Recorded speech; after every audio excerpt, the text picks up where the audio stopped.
Amados, nós paramos na aula 2, faltando Filipenses, porque eu gosto de trabalhar bastante a questão de Gálatas e Efésios, mas aqui nós vamos começar com Filipenses, depois nós vamos para a aula 3. Filipenses tem alguns pontos a comentar. Junto com Filipenses, há 4 cartas que Paulo escreveu na prisão, estando na sua segunda prisão em Roma. A primeira vez que Paulo fica preso, ele fica preso, se não me engano, em Cesareia, mas numa casa, como se fosse prisão domiciliar, né? Tendo liberdade de pregar o Evangelho, tendo mais liberdade do que a sua segunda prisão. A sua segunda prisão é mais restrita, e há quem diga que ele ficava preso junto aos guardas pretorianos cerca de 18 horas amarrado, porque Roma era terrível, amarrado os pés e amarrado as mãos junto com um soldado pretoriano, e ele evangelizava esses soldados, e Roma foi convertida, né? Muitos soldados se converteram por causa da persuasão que Paulo tinha no falar.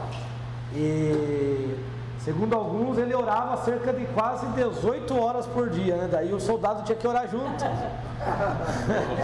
Tinha que dobrar o joelho. O soldado também ficava preso. Aí ele se convertia. Era obrigado, ele estava olhando para meu converso. Então, estratégia, né? Desculpa interferir, mas a gente olha assim, a gente fica até com vergonha, né? Porque às vezes a gente tem uma situação bem, com certeza não tem nada a ver com a vida deles, né? E a gente, né? Sim. Não tiveram nenhuma regalia que hoje o Evangelho traz para nós, né? Vamos dizer assim, né? Hoje nós estamos num tempo e num lugar, né? Nós, né? Não é todos no mundo, né? Tem gente aí no mundo pregando o Evangelho e sofrendo também a mesma experiência que eles estão tendo, eles tiveram, né? Nós estamos num país maravilhoso, né? Onde nós temos a liberdade de pregar e ter uma igreja como essa, né? Ampla, então no país inteiro, e temos que votar certo para que continue isso, né? Aproveitando aí, né, que estamos na semana. Interessante, desculpe também cortar também, mas interessante que tem aquele livro do irmão Young, que passou a vida dele inteira na penitenciária evangelizando. É ali que o Senhor querido. Exatamente. Tem vários, né? Tem um que se não me engano, é o John Bunyan.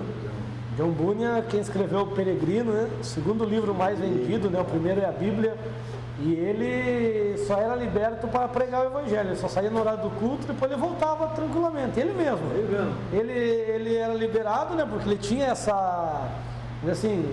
teve essa regalia, como José lá na prisão, de ser liberado na hora do culto. Ele ia sozinho, voltava, dormia, outro dia uma coisa. Durante o sonho Deus dava o livro para ele, né? A história do peregrino, e ele não quis fugir, não quis nada. Ele saía, realizava o culto lá, voltava para a prisão novamente. Então tinha casa, tinha comida, vamos dizer assim, né? Tinha púlpito para pregar, para ele estava tranquilo, né? Ele vendeu muitos livros, muito livros.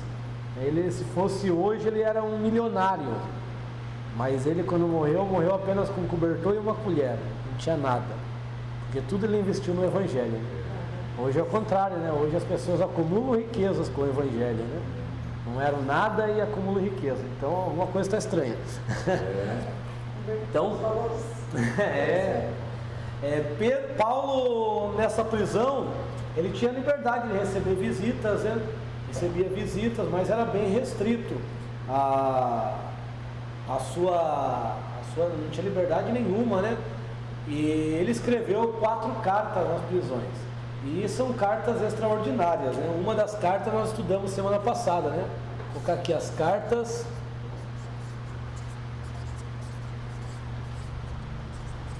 Ele gerou muitos filhos na prisão. Ele fala, né, que gerou muitos filhos na prisão. Então é Efésios. Olha só que carta tremenda, Efésios, a carta mais espiritual, né? Nós vimos semana passada uma carta espiritual, com revelações que vêm lá de Cristo, né? com todas as sortes de bênção em Cristo Jesus. Aí nós temos Filipenses.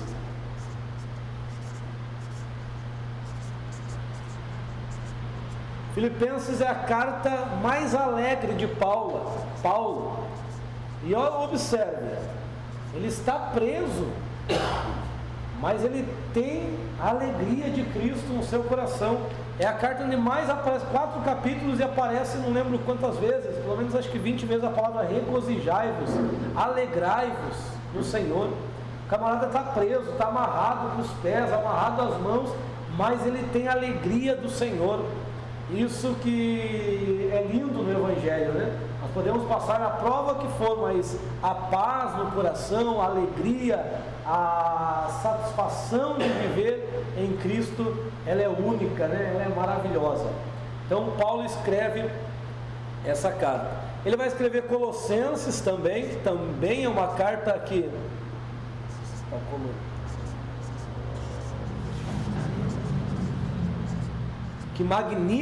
magnifica a glória de Cristo, né? Nós vamos ver a dignidade e a glória de Cristo.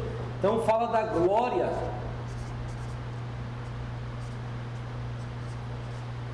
de Cristo. Glória de Cristo. Veja que são cartas tremendas, se você analisar, pequenas, mas o conteúdo maravilhoso. E ele escreve também um bilhetinho. Ele escreve um bilhetinho na prisão, que é Filemon. Nós vamos estudar ele semana que vem, né? Filemon. E ali tem um ponto extraordinário, que é o quê? O amor fraternal praticado. Porque nós falamos muito de amor, mas isso aqui, ó, às vezes nos falta, né? A prática desse amor, né? Praticar este amor. E nós vamos estudar. Então, cartas maravilhosas que Paulo escreveu na prisão. E o que Paulo vai trabalhar na carta de Filipenses? Lembrando que essa carta aqui, Filipenses, Filipe tem uma peculiaridade bem interessante. Paulo, ele vai até Filipos, até a região da Macedônia, por uma revelação do Senhor. Ele queria descer a outro lugar, ele queria ir a outro lugar, só que ele teve uma visão. Lembra da visão? Que um varão fala para ele, ó, passa a Macedônia, atravessa a Macedônia e vem nos ajudar. E quando ele entra nessa cidade, essa igreja, ela vai começar, essa igreja ela vai começar com algumas peculiaridades ali. Primeiro, ela vai começar através de uma libertação de uma menina, né? De uma adolescente que tinha um espírito de adivinhação. E esse espírito era um espírito de Piton. A cidade de Filipe adorava, né? A uma grande serpente chamada Piton, Pitonisa. Era esse espírito que operava, esse demônio, né? Que operava através daquela menina, dando lucro para a cidade. E Paulo vai expulsar aquele demônio. E uma grande multidão vai se levantar contra Paulo e Silas e persegui-los ali. E essa igreja, ela começa também com as mulheres, porque Paulo procura um lugar da oração e Lídia, né? O constrange a ir até a sua casa. E ali naquela casa vai começar a igreja de Filipos. Então ela começa através da oração, através das mulheres, através de uma libertação. É uma igreja de uma região pequena, não é rica, porém é a igreja que mais dedicou amor para Paulo, para o ministério de Paulo. Nós vamos ver aqui, eu já vou comentar, a gente não precisa ver no final lá.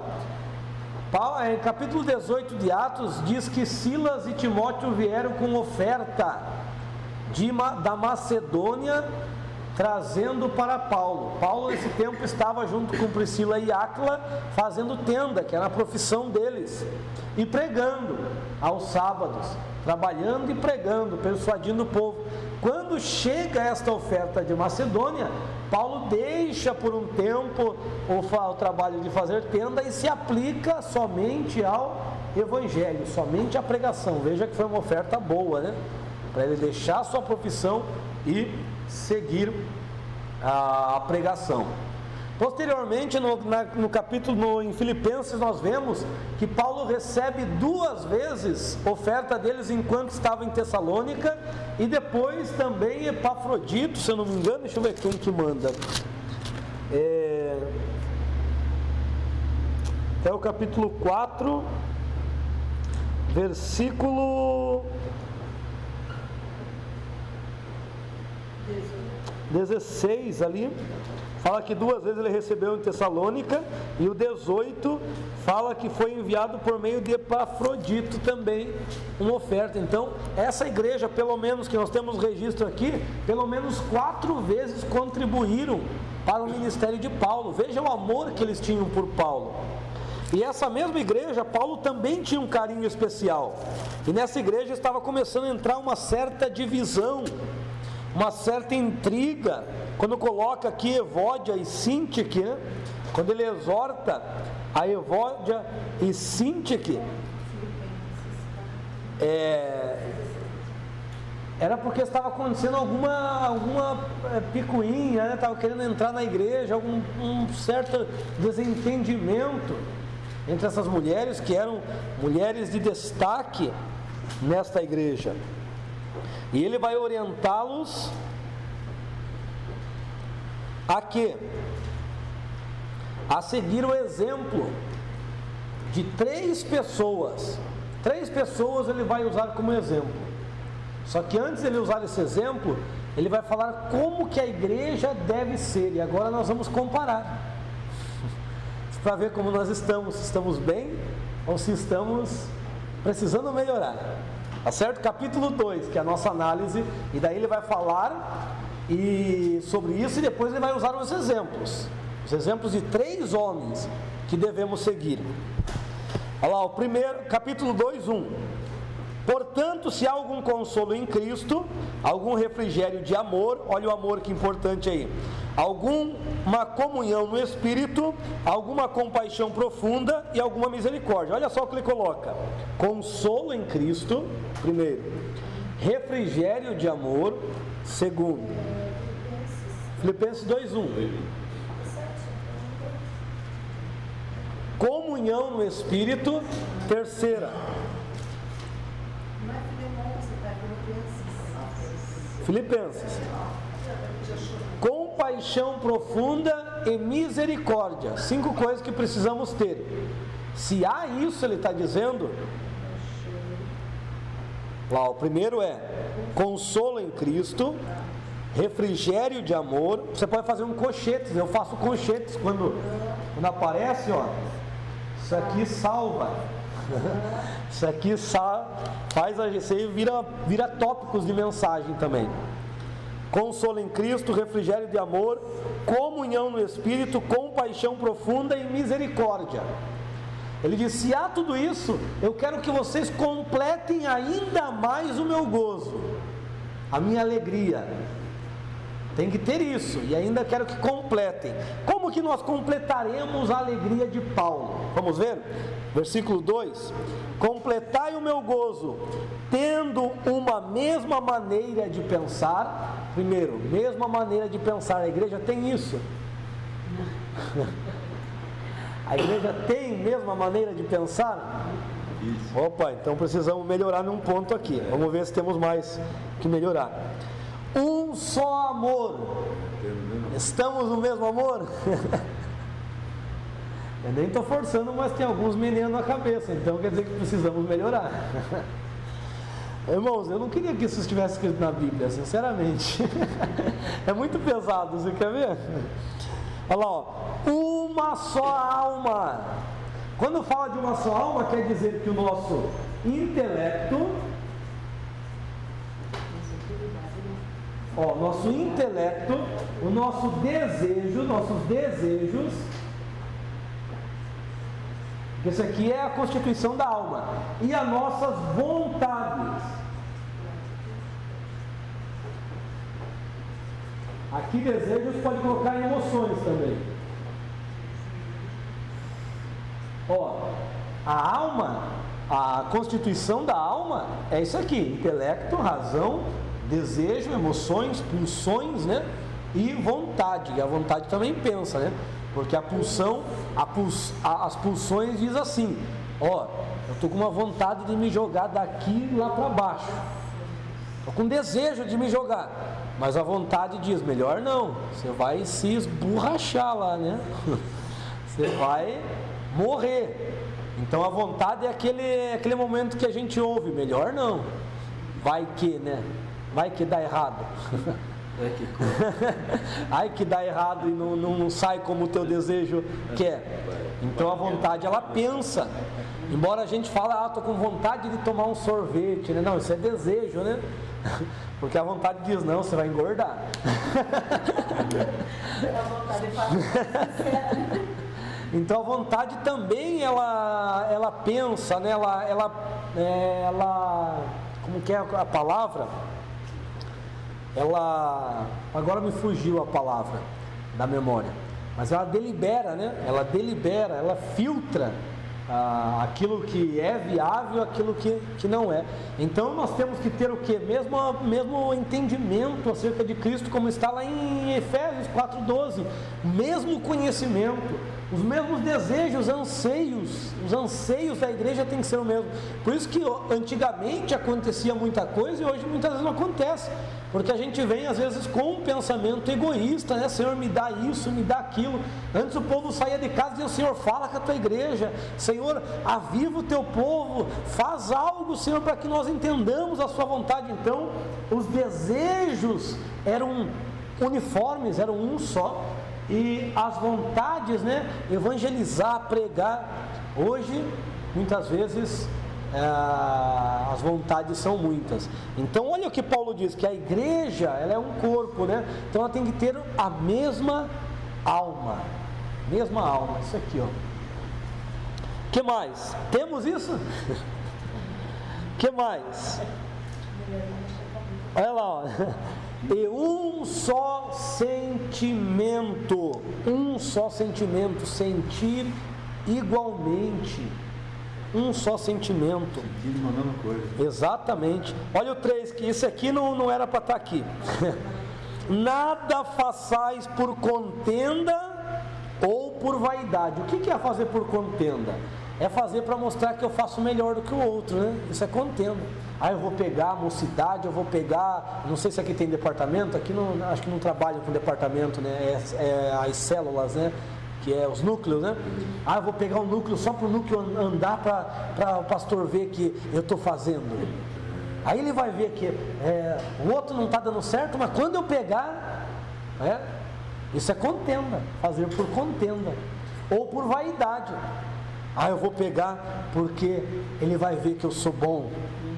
Quero demonstrar, né? Uma vaidade. Então, nada podemos fazer por contenda, por vaidade, mas sim com humildade, estimulando os demais, estimulando uns aos outros e considerando uns aos outros menor que você, superiores a você. Olha que tremendo 4, que cada um não se ocupe daquilo que lhe é próprio, mas cada qual procure o interesse dos demais. Cuide dos interesses, não é da vida, tá? Dos interesses dos demais. Irmão, o que se precisa? Vamos ajudar, vamos colaborar, vamos cooperar. O que nós podemos fazer? Então é muito sério isso aqui, né, irmãos? Aí ele vai usar o exemplo, o primeiro exemplo, exemplo master, né? Exemplo máximo é o exemplo de Cristo, porque ninguém supera Cristo. Ele vai dizer que haja o mesmo sentimento em vós que houve em Jesus, sendo Deus, ou seja, ele poderia ser adorado por todos quando veio à terra, mas ele preferiu servir. E ele deixou, olha que versão legal essa aqui. Essa é uma versão maravilhosa. Olha o 2:7 aí. Essa versão está da forma que eu aprendi em curso teológico, que nas nossas outras traduções não está. Diz assim, ó: antes despojou-se dos atributos de si mesmo e tomou a condição de servo, fazendo semelhante aos homens. Nas vossas Bíblias está aniquilou-se, esvaziou-se. Aí em curso teológico eu aprendi que aniquilar-se, esvaziar-se é deixar alguns atributos. Cristo deixou alguns atributos. E no grego ali é kenosis, deixou a glória da divindade. Kenosis, glória, ele deixou a glória da divindade, né? E o que ele deixou para vir como homem? Ele não poderia, se ele viesse com esses atributos, ele não teria condição de vencer como homem, não teria como ser um intercessor pela humanidade, porque para ser intercessor precisava ser homem, porque todo sumo sacerdote tinha, ou sacerdote também, tinha que ser homem, não poderia ser um anjo, não poderia ser um ser celestial, tinha que ser homem, para interceder pelas causas do homem, para se compadecer. Por isso que nós temos em Hebreus dizendo lá que não temos um sumo sacerdote que não possa se compadecer das nossas fraquezas, porque ele foi tentado em tudo. Então o que ele deixou? Ele deixou a sua onipotência. Esses atributos aqui só Pai, Filho e Espírito Santo tem. Ele não comunicou a nenhuma criatura, são atributos incomunicáveis. Onipotência, poder, ter o poder, isso aqui é um atributo, é uma característica. Aí ele deixa também, alguns associam, mas ele deixa também a condição de todo-poderoso, porque isso aqui é um atributo, é uma qualidade. Mas Deus não precisa desse atributo para ser todo-poderoso, ele em si mesmo é todo-poderoso. Mas vamos colocar só esse para ficar aí ligado ao todo-poder. Ele deixou isso daqui quando estava em carne? Será? Ou ele tinha todo-poder? Não, deixou. Ele deixou, né? Tudo quanto ele agiu foi pelo Espírito Santo. Por isso que o Espírito Santo encheu ele, capítulo 4 de Mateus, capítulo 4 de Lucas. E Cristo, quando foi batizado, foi cheio do Espírito Santo. Se ele tivesse onipotência, não tinha o porquê ser cheio do Espírito Santo. Então, tudo quanto ele fez foi pelo poder do Espírito. Por isso que ele disse: eu vou para o Pai e vós farei obras maiores. Se ele viesse com isso aqui, como que nós iríamos conseguir fazer obras maiores? Só se nós fosse maior que Deus. Isso é impossível. Então, pela atuação do Espírito Santo, nós podemos fazer obra extraordinária. Vai da nossa intimidade, vai da nossa comunhão com o Espírito Santo. Então, ele deixa também a sua onipresença.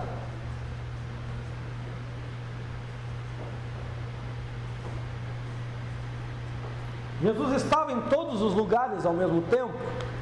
Quando estava no corpo, não poderia estar em todos os lugares. Deus está em todos os lugares, preenche todos os lugares. Isto é onipresença. Então, Cristo ficou limitado à região da Palestina. Tanto é que ele não poderia nem atuar nas regiões gentílicas.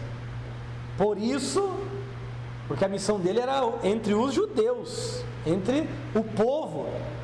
Mas os seus rejeitaram, né? Mas era entre eles. E quando ele passa pela cidade de Tiro e Sidom, vem uma mulher gritando, né? Jesus, tem misericórdia de mim, a minha filha está miseravelmente endemoniada. E ele não dá bola. Quem lê por cima acha que Jesus é ignorante, né? Que Jesus é popstar, que é estrela, não quer atender os outros. Não é isso. Mal educado é que ele veio para atender os seus. A missão dele era esta, mas por ela ter uma fé muito maior do que os seus, ele atendeu, porque os seus discípulos se incomodaram, despede logo, Senhor, essa mulher que vem gritando. Aí Jesus parou e Jesus ainda não está conversando com ela, mas Jesus vai dar, a primeira palavra de Jesus para ela é uma palavra colocando ela para afastar, né? Você, se conversasse com alguém dessa forma, você nem falaria mais nada. Imagine, a pessoa diz: não é lícito eu pegar o pão e deitar aos cachorrinhos, chamar a mulher de cachorrinho. Jesus não foi mal educado, né, ali, porque cachorrinho tem a ideia de domesticável, né? Se Jesus falasse cães, aí cães é aquele traiçoeiro, né? Aos cachorrinhos, aí ela demonstra a sua fé, né? Mas os cachorrinhos também comem da migalha, e Jesus atende aquela mulher. Glória a Deus por isso, né? Porque aquela gentílica teve grande influência na atuação entre os gentios, né? Então Jesus não estava em todos os lugares ao mesmo tempo, estava limitado. A sua onisciência,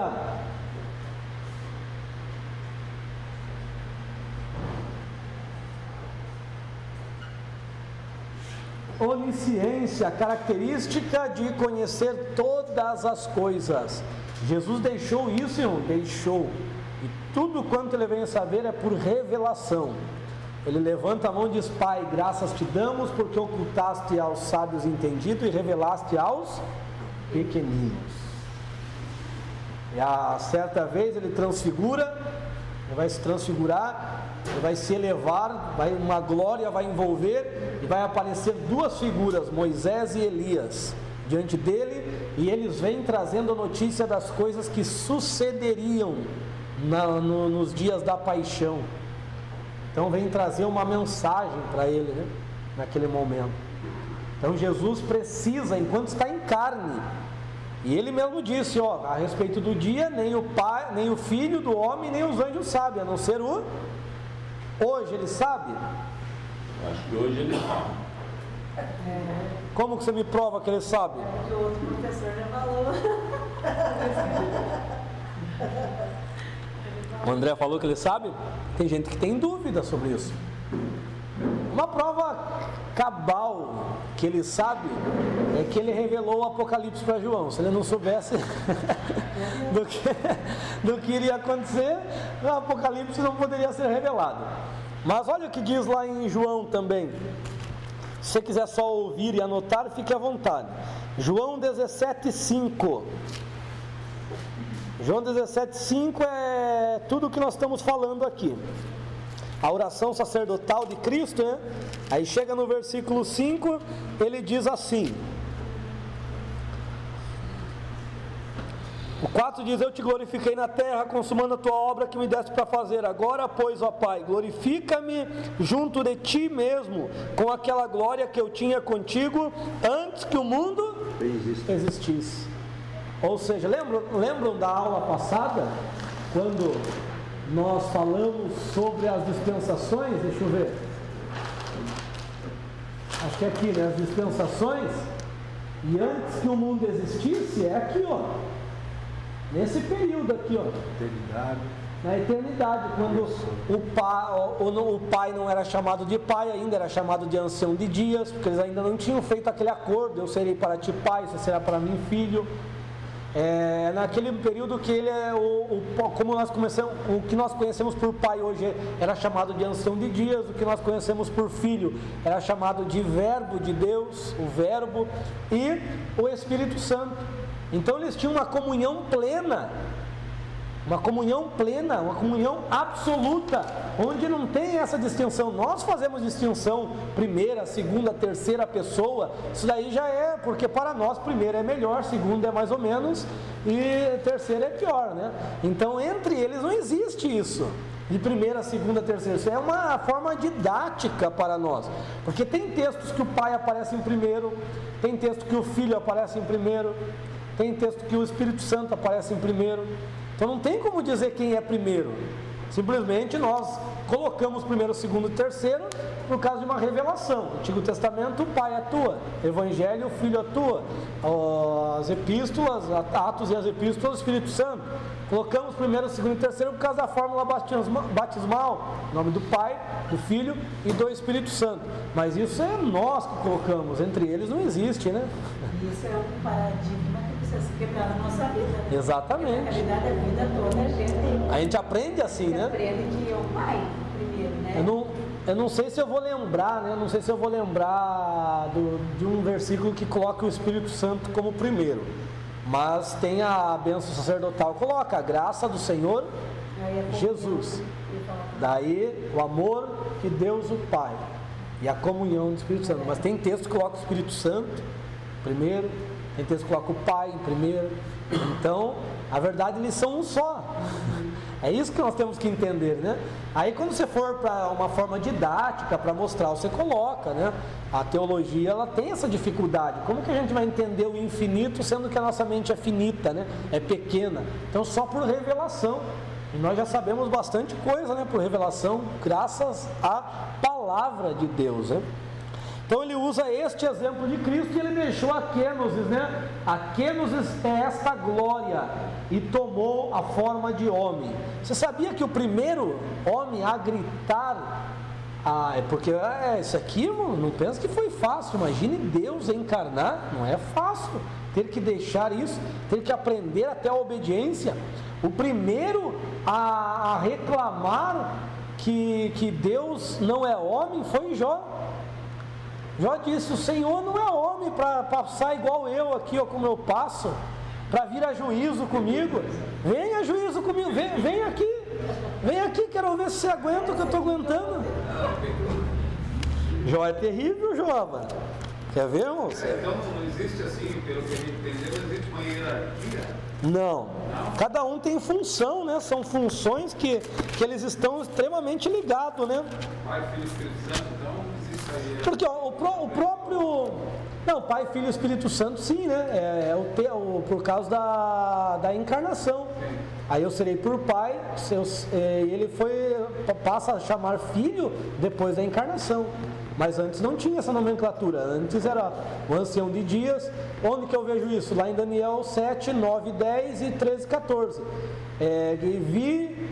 Foram postos uns tronos e um se assentou no trono e esse um era o ancião de dias. Daí diz depois no 13, 14. E como que o filho do homem se achegou ao ancião de dias. Então antes era ancião de dias. A partir do momento da encarnação, ele assume essa paternidade, né? Eu serei para ti por pai e você será para mim por filho. Daí o verbo, né, pergunta: mas o que eu vou ganhar se eu deixar tudo isso? Porque não é fácil, né? Transformar numa sementinha e passar por todas as mazelas. O que eu vou ganhar com isso? Você vai ser herdeiro de tudo, todas as coisas você tomará primazia, preeminência, vai ter um gozo acima de todos. Aí você vê a glorificação de Cristo em Hebreus 1. E lá diz, a partir do 5: a qual dos anjos alguma vez Deus disse: eu serei por pai, ele será por filho? E lá diz, quando Jesus chega ao céu, lá é uma alusão de quando Jesus chega ao céu. Quando Jesus chegou ao céu, o pai recebe.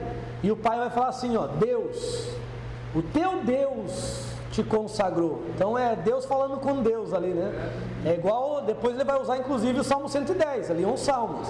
E ele vai usar o Salmo 110, assenta-te a minha, disse o meu Senhor, o Senhor ao meu Senhor, ambas com letra maiúscula ali. Então é o pai dizendo para o filho: assenta-te à minha direita até que eu ponha os teus inimigos por escabelo dos teus pés, porque Deus não tem inimigo, mas o filho, quando veio em carne, contraiu o inimigo, a morte, Satanás. Satanás pensa em ser inimigo de Deus, mas Deus nem luta com a sua criatura, né? Porque seria uma covardia Deus lutar com a sua criatura. Deus vai mandar Miguel para destruir ele, né? Para derrubar ele. Então ali mostra, né? Inclusive que ele é o dono, ele que foi o autor da criação. Ele diz: tu criastes todas as coisas. Então o Hebreus 1, 5 até o 13 ali é um texto extraordinário, mostrando isso. Olha, oi? Gostou do Jó? Jó é terrível, cara. O capítulo 9 inteiro ele desafia a encarnação de Deus. Eu não vou ler o capítulo 9 inteiro, vou ler um texto só. Mas é o capítulo inteiro, ele desafia Deus. E chega no 32, olha o que ele diz. Jó 9:32. Porquanto ele não é um homem como eu, para que eu possa dizer: vamos junto comparecer a juízo.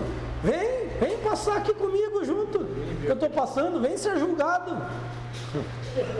Mas tem um detalhe: o senhor não pode vir com a sua divindade, não. Tem que colocar um árbitro. Não venha, não pensa que tem que vir assim. Coloque um árbitro entre nós.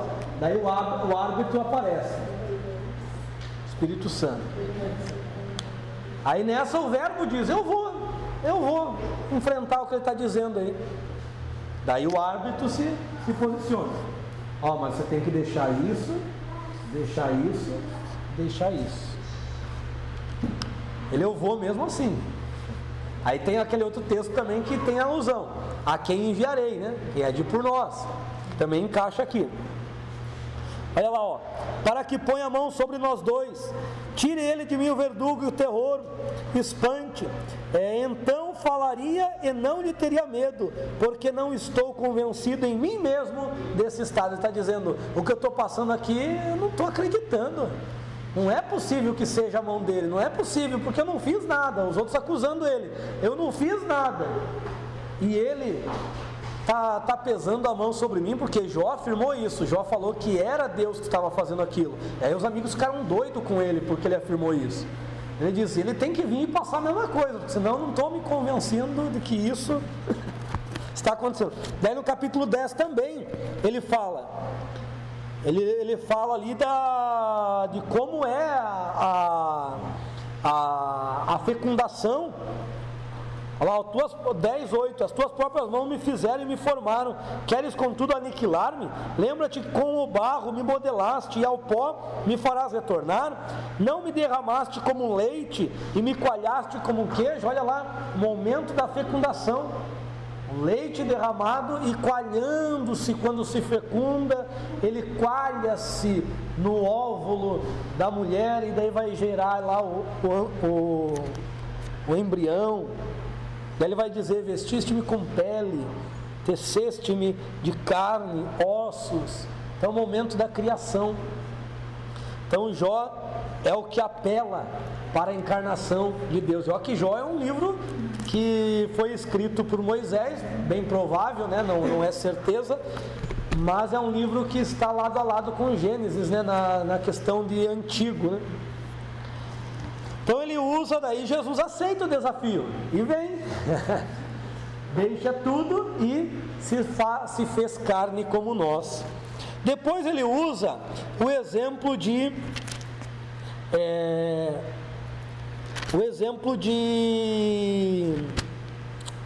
Timóteo a partir do 19. Ele fala de Timóteo. E qual que é o exemplo de Timóteo? De Cristo é o mesmo sentimento, não ser orgulhoso, ser humilde, né? Qual que é o exemplo de Timóteo? Unânime, 20, no versículo 22, 20, unânime, sincera afeição, atento no cuidado, tem experiência, obediente como um filho. Então obediência, embora tenha a idade, tem experiência, ele é unânime, está sempre junto, tem sincera afeição e ele tem cuidado com as pessoas.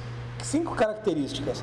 Depois ele vai usar o exemplo, a partir do 2:25, de Epafrodito, que foi um apóstolo entre os filipenses.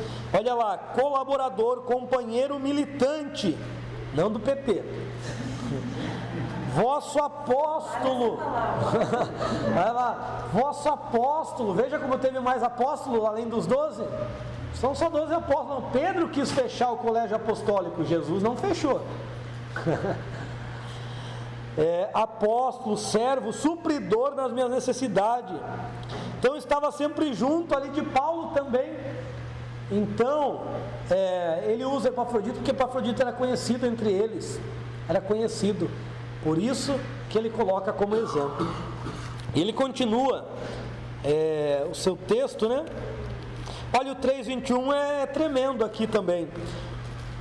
O nosso corpo será transformado em um corpo de glória como o de Cristo. Olha lá, o qual transformará nosso corpo de humilhação na semelhança do corpo de sua glória, segundo a operação do seu grande poder, com o qual pôde sujeitar sob o seu domínio todas as coisas. Aí o capítulo 4 é extraordinário, né? A partir do 8. Nós tivemos a nossa natureza transformada, agora nós temos a natureza de cima, do alto, natureza de Deus nós temos em nós.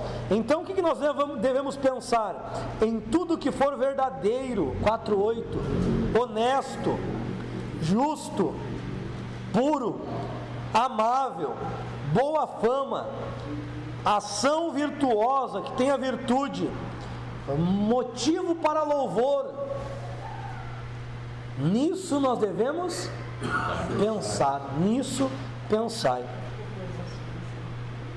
Olha que interessante o 9, o que vós aprendeste, olha só, recebeste, ouviste e viste, Isto fazei, e o Deus de paz será convosco. Olha quantas coisas ligadas ao aprendizado para depois fazer. Olha aquilo lá, ó. Eles aprenderam, depois de aprender, eles receberam, depois de receber, ouvir, tudo isso está ligado ao aprendizado. E depois eles viram o apóstolo fazendo, para depois fazer. Hoje é o contrário, né? Nós queremos fazer para depois aprender, receber, ouvir. Então nós temos que seguir esse caminho. Sentar aqui, ó, como vocês estão sentados, recebendo a palavra, ouvindo a palavra, vendo a maneira da exposição da palavra, para depois fazer. Eu sei que vocês já têm experiência nisso, né? Eu não estou falando para uma classe aqui que é menina, não é que está no leite, eu não estou falando, mas é interessante para você passar para os outros. O discipulado aí, ó, você tem que seguir esses estágios, porque geralmente o novo convertido vem afoito, né? Vem querendo fazer tudo e mais um pouco, né? Mas precisa aprender, receber, ouvir, ver, para depois fazer. Depois ele fala ali o 12, e o 13 também está diferente na minha tradução. Ele vai dizer assim, ó: sei estar em necessidade e sei estar em abundância. Em tudo e por tudo estou experimentado, tanto a estar saciado como a ter fome, tanto a ter abundância como a padecer necessidade. Daí o famigerado texto, né? Tudo posso naquele que me fortalece. Que não lendo o 12, a pessoa pensa que pode fazer todas as coisas, né? Mas essa tradução está coadunando com o 12, ó. Porque tudo posso suportar em Cristo que me fortalece. Então como ele passou por tudo, a ter e a não ter, ele sabe que pode suportar Cristo, porque em ambas as situações Cristo o fortalece. É que a gente vê sempre a vida toda. Esses dias eu partilhando com as irmãs no núcleo, ele fala assim, nesse aí não, mas depois acho que Filipenses, ele fala assim, tem uma tradução, não sei se acho que foi NVI que eu estava lendo, eu aprendi o segredo, ele fala, mas daí ele fala de todas essas dificuldades que ele tinha, porque a gente ouviu a vida toda, tudo posso naquele que me fortalece, como se, a blindagem, né? Só uma coisa, só coisa boa. Às vezes só vai para a questão de prosperidade, já porque nós somos muito materialistas, né? Como nós já falamos aqui, a gente já ouviu aqui. E ali ele fala das dificuldades, né? Das circunstâncias, e daí é aí que a gente vê assim, a dificuldade das pessoas, o discipulado, justamente porque quando ele enfrenta qualquer situaçãozinha, já acha que Deus abandonou, que Deus não sabe. Na realidade ele fala, tudo posso naquele que me fortalece. Ou fortalece no quê? Em tudo que ele está falando antes. Nas lutas, né? Eu não li o 11, mas no final do 11 diz assim, porque aprendi a estar satisfeito com o que tenho. É o que Jesus disse, né? Você tem o que comer, tem o que vestir, nisso contentai-vos. Então é estar satisfeito, né? Com aquilo que tem. Aí ele tece o agradecimento, depois é só agradecimento à igreja de Filipe, que tanto ajudou no ministério. Vamos para Colossenses. Colossenses tem uma peculiaridade interessante aqui. Paulo não visitou essa igreja, não fundou essa igreja, melhor dizendo. Essa igreja não surge das entranhas de Paulo, e sim de outro pregador, que está no versículo 7.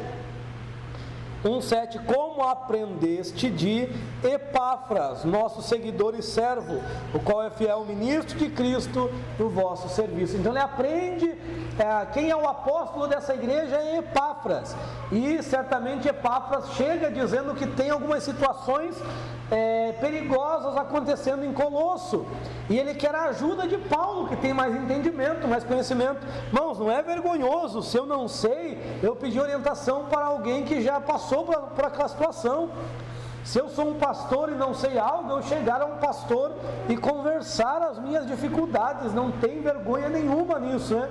Pastor presidente, aqui vocês trabalham com núcleo, então chegar aos líderes, né? Chegar aos superiores de vocês e pedir ajuda. Pedir, está acontecendo assim no meu núcleo, não estou conseguindo lidar com essa situação, o que eu posso fazer para melhorar? Então, às vezes a gente se acha, muitas vezes, autossuficiente, né? E nós temos que entender que nós somos seres humanos, né? E Jesus nos chamou como seres humanos, não como super-homens ou mulheres maravilhas, né? Que nunca erram, né? Não, irmãos, nós temos os momentos de falha e nós devemos compartilhar, pedir ajuda se for necessário a alguém. Então, Epáfras tem essa humildade, né? Epáfras é alguém que lutou muito por Colosso. Lá no capítulo 4 diz isto. Vou ler aqui para os irmãos, capítulo 4, versículo 12. Saúda-vos Epáfras, que é um dos vossos, um servo de Cristo, que continuamente combate por vós em suas orações, para que vos mantenhais perfeitos e completamente convictos em toda a vontade de Deus. Toda a vontade. E daí Paulo fala para eles, e dele posso declarar, tem um grande labor por vossa causa, trabalha por vocês, incansável, assim como pelos que estão em Laodiceia e também pelos de Herápolis, que eram regiões perto. E Paulo escreve uma carta a Laodiceia, só que essa carta não sabe se perdeu-se com o tempo ou se é a própria carta de Colosso, porque ele fala aqui, né? Olha o 16 ali, e quando esta epístola tiver sido lida entre vós, fazei com que ela seja lida também na igreja de Laodiceia, e a epístola vinda dos irmãos de Laodiceia, lede também perante todos vós.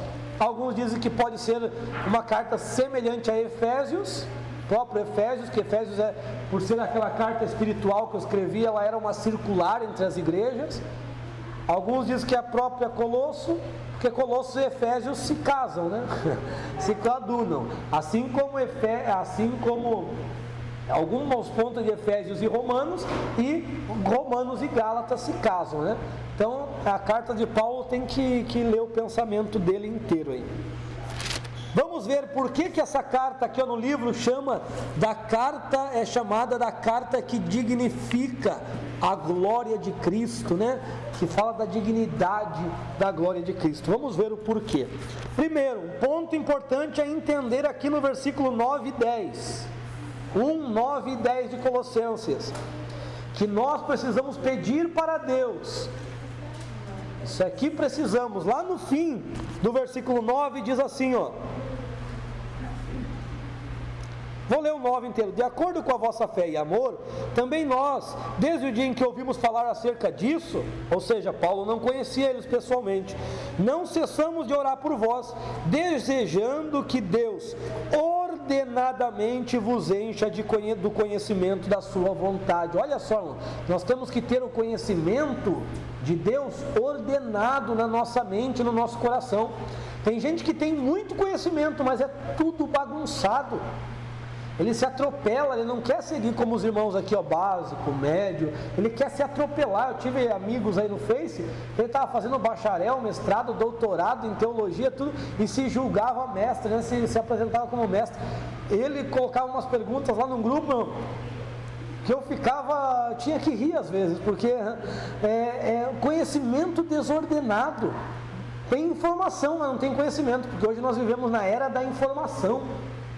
Mas informação e conhecimento é diferente. Você pode pegar tudo isso aqui na internet, você não precisava nem estar aqui. Mas você vai pegar muita coisa que não presta às vezes, né?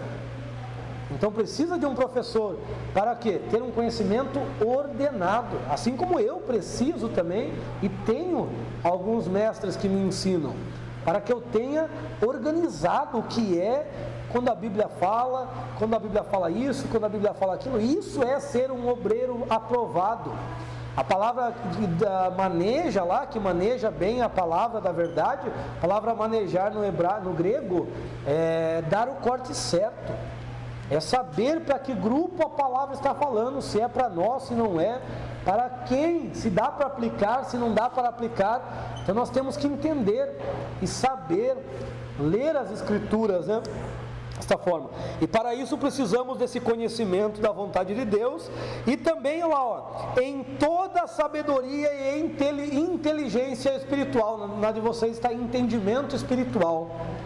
Então, inteligência, olha lá, conhecimento, sabedoria e inteligência espiritual. Olha lá do 10, para caminhardes dignamente como é próprio do nosso Senhor, para o seu total deleite, dando frutos em toda boa obra, progredindo pelo conhecimento de Deus. Novamente a palavra conhecimento, veja que é importante o que ele fala, e ele vai revelar algumas coisas aqui que estavam em mistério a todos, ele vai revelar nessa carta. Vamos continuar? Aí ele fala lá, ó, o versículo 15, versículo 14, dizendo acerca de Cristo, ele diz: em quem temos a redenção e a remissão dos pecados pelo seu sangue. Olha que interessante, ele é a imagem do invisível Deus. Deus, antes de encarnar, era invisível, tanto o Pai, Filho e Espírito Santo, não tinha corpo. Cristo herdando o corpo, ele traz agora a imagem de Deus. E como que era a imagem de Deus? Jesus tinha alguma coisa especial entre os judeus ali? Não, né? Era igual, era comum. Então, irmãos, a imagem de Deus é essa imagem que está na tua frente, que está do teu lado, que está atrás. Essa é a imagem de Deus. E Jesus se fez visível. Então, ele é a imagem do Deus invisível e o primogênito de toda a criação. Aqui tem um ponto interessante. Ele vai continuar lá, ó. Vamos analisar aqui. Primogênito de toda a criação. Primogênito sabemos que é primeiro, né? Primeiro gerado. Então Jesus foi criado. E agora? Jesus foi criado ou não foi criado? Gerado. Foi gerado? Foi feito, não foi gerado. Está querendo se livrar, né? Jesus foi criado ou não foi criado? Gerado.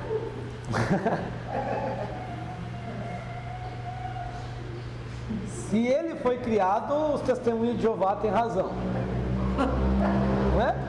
Porque eles dizem que Jesus é uma criatura especial, como Miguel, como Lúcifer. Primeiro ponto, doutrina. Jesus sempre existiu. Ele é ab-eterno, né? Ou eterno, né? A eternidade está nele. Ele é o Pai da eternidade, né? Até eterno é colocar Deus, limitar Deus, porque Ele criou a eternidade. A eternidade não existia antes dele. Ele cria, porque Ele é o Pai da eternidade. Então o Pai, Filho e Espírito Santo sempre existiram, sempre coexistiram. Mas diz aqui que Ele é primogênito da criação. Então o que foi criado para Ele assumir? Eu vou escrever aqui, porque meu desenho do corpo ia ser bem feinho. Um corpo. E Hebreus 10:5 diz isso. Sacrifícios e holocaustos não quiseste, mas um corpo preparaste para mim. Eis-me aqui estou, diz lá. Então, a primeira coisa que foi criada foi um corpo, foi uma, nós estamos vendo o texto, uma imagem. Quer ver como comprova o texto ali, ó? 16. Porque por ele todas as coisas foram criadas, todas, tanto as que estão nos céus, então tronos, anjos, vamos ver já, como as que estão na terra, as visíveis da terra e as invisíveis, nós não conhecemos, os tronos, aí aqui coloca os anciãos, né? As dominações, os dominadores, os poderes, as potestades, os principados, todas as coisas foram criadas por Ele e para Ele. Ele é antes de todas as coisas e por Ele todas as coisas subsistem juntamente. Ele é a cabeça do corpo, a igreja. Ele é o princípio e o primogênito dos mortos, a fim de que em todas as coisas tome preeminência. 19. Porque foi do agrado de Deus que nele habitasse toda a plenitude, depois de haver feito paz através do seu sangue da cruz, por meio dele reconciliasse as coisas consigo mesmo, tanto os que estão na terra quanto os que estão nos céus. Então, daí eu trago aqui para você a pergunta. Nós vemos a imagem do querubim. O querubim, ele tem 4 faces. E os anjos, nós vimos aqui que nós sabemos que os anjos foram criados antes dos homens. Mas nenhuma das faces do querubim tem face de homem. E que homem é este, sendo que o homem não existia? Então é a imagem de Cristo. Então Deus foi criando. Em livros poéticos eu vou ensinar isso melhor para os irmãos e vai ficar mais fácil, né? Deus, quando Ele foi criar, quando Ele foi projetar a criação, porque Deus não é fada, né, que tem varinha de condão, Deus projetou, Deus foi projetar, Deus foi em busca de uma imagem, Ele começou a trabalhar, como vários artistas. O artista, o que ele faz? Ele faz os rabiscos, os rascunhos, se não está bom ele deixa de lado, começa de novo. Deus foi fazendo isso, Deus foi projetando, até que Ele chegou na imagem perfeita. Ele chegou na imagem perfeita. E daí o que Ele fez? Quando Ele decidiu criar o homem na terra, Ele já tinha o protótipo. E Ele fez o homem segundo a imagem que Ele já tinha no céu. Ele já tinha essa imagem no céu. E Ele fez o homem à imagem. E a semelhança fala do caráter, né, da moralidade. Questões morais que Deus colocou no homem. Então Ele fez o homem conforme essa imagem, colocou essa imagem no homem, que foi desfigurada pelo pecado e restaurada com Cristo. Por isso que nós somos predestinados, Romanos 8:29, para sermos semelhante ao Filho. Ou seja, a nossa predestinação é para ser semelhante a Cristo. Cristo. Nada mais, não é predestinação para salvação e para condenação, é para ser semelhante a Cristo. É semelhante a Cristo? Está salvo, pronto. Vai ser assunto como Ele foi, vai ter corpo transformado como Ele foi, vai ter corpo de glória como Ele foi. Então, se você é como Ele, enquanto estava na terra, na eternidade será semelhante. Nós lemos aqui em Filipenses que nós teremos um corpo transformado à semelhança do corpo de Cristo. Certo? Os maiores motivos do inimigo nos odiar tanto, porque ele queria ser como Deus. Deus vai lá e faz um parecido com ele. Exatamente, coloca a imagem. Ele queria ser semelhante, serei semelhante ao Altíssimo. Diz você não, mas eu vou fazer. Então, quando o inimigo, quando estava ainda na eternidade, quando o luzeiro, né, o Lúcifer, ele estava maquinando a sua rebelião, ele estava roubando a Deus, Deus estava projetando o homem para criar. E chegou um momento que Deus destrona ele, destitui ele e vem e cria o homem. Por isso que ele veio e intentou contra o homem. Justamente por isso. Mas Deus, Ele é superior, né, homens? Ele já tinha um projeto todo. Aí porque quando Deus vai fazer essa imagem aqui, essa imagem não é a imagem, não é o protótipo, né?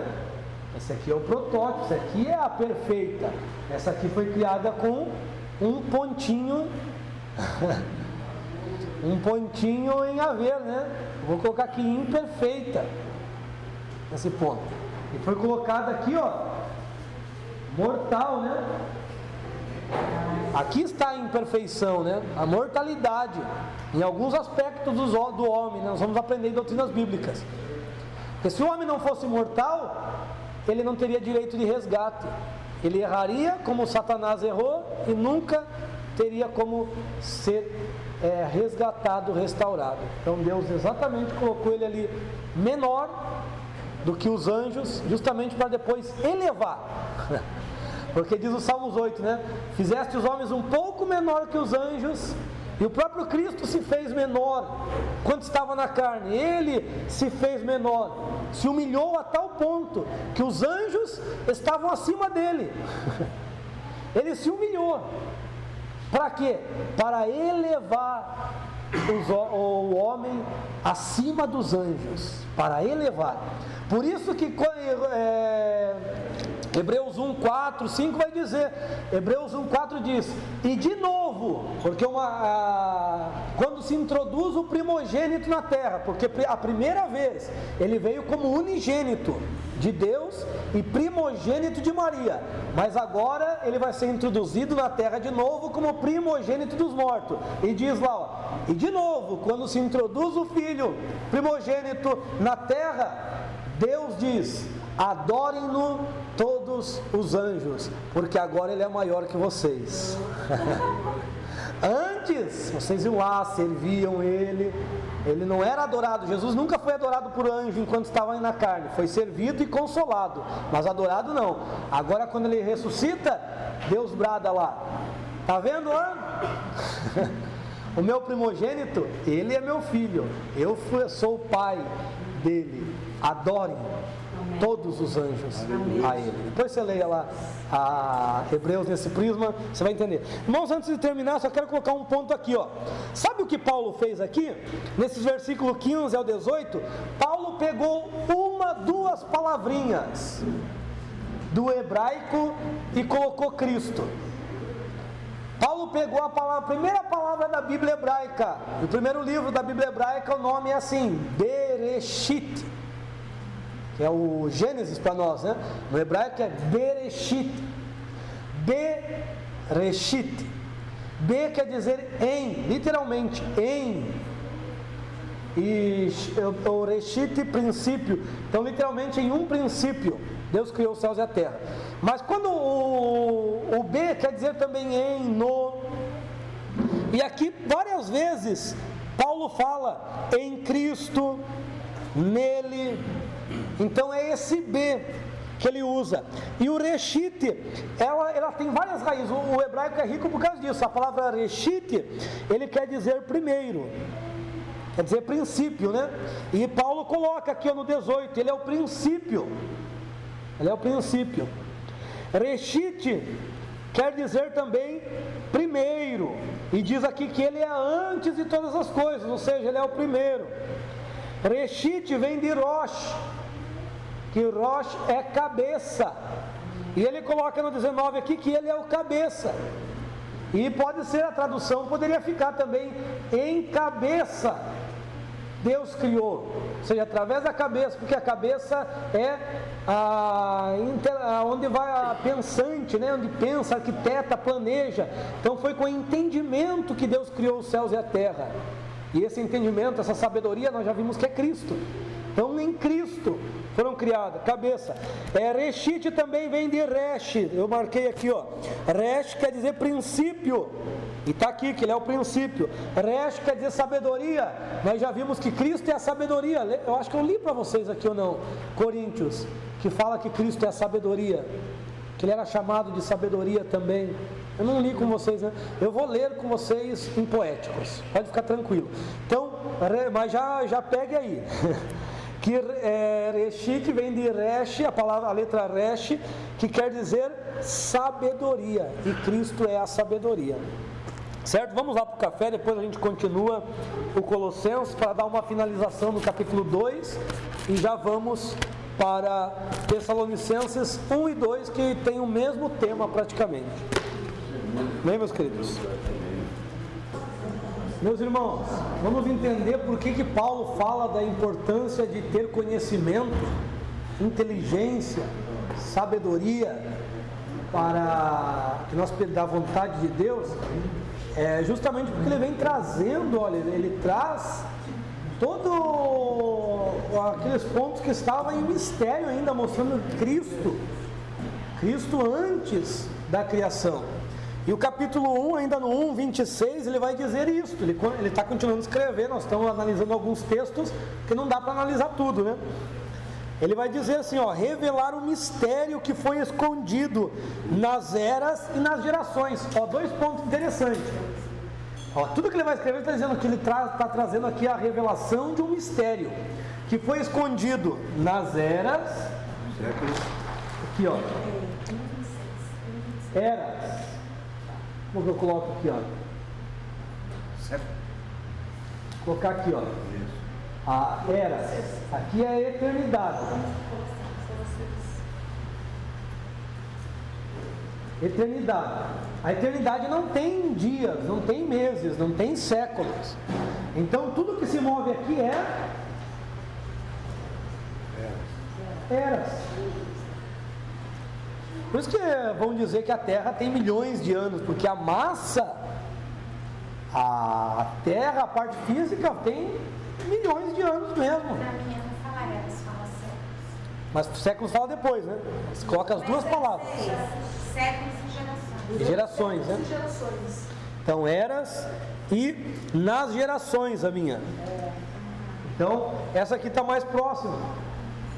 Eras. Fala a eternidade. Esse século aqui, professor, não são 100 anos, então?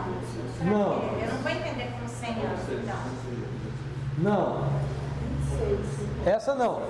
Porque vai dizer também as gerações, tempos antigos. Quando a Bíblia fala em eras e tempos antigos, está falando desse período aqui, ó, onde ainda está a eternidade. Ainda não foi criado o tempo. Aí agora aqui, ó, tocar até menor, aqui já tem o tempo, né? Presente, passado e o futuro. Aqui que é o tempo do homem, tempo, né? Nós aprendemos lá em Apocalipse. Aqui, gerações. Infelizmente a tradução é um problema por causa disso, né? A tradução, ela pega às vezes um correlato lá, um sinônimo que não está dentro do pensamento do autor. É por isso que o original ele é melhor nesse ponto, né? Vai pensar que é de 100 anos. Uhum. Não, isso aqui foi oculto em eras, por quê? Na eternidade, nenhum anjo soube disso, nenhuma criatura, das gerações, nenhuma criatura sabe esse mistério que foi revelado a partir de Cristo. Qual que é esse mistério? Olha lá.